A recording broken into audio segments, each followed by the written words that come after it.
Penghakiman telah pun dilaksanakan dan didapati bahawa setakat ini YB Syed Saddiq tidak bersalah di atas segala pertuduhan yang dibuat ke atasnya.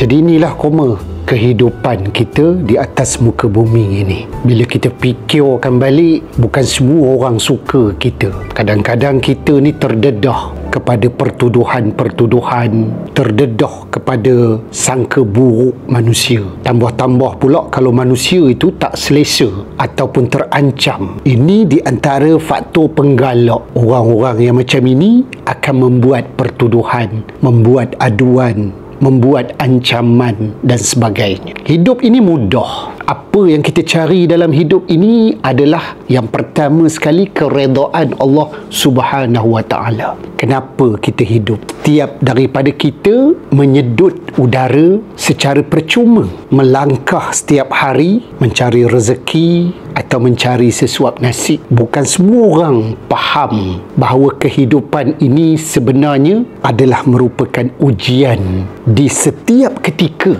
untuk memastikan siapa yang terbaik di kalangan kamu untuk diterima masuk dalam syurga Allah Subhanahu Wa Taala. Tak boleh bayangkanlah kamu agaknya macam mana gembiranya Bella Astillah bila teman baiknya ini didapati tidak bersalah. Kena ingatlah kamu, termasuklah teman, bahawa kita ni setiap saat, setiap minit sebenarnya sedang diuji.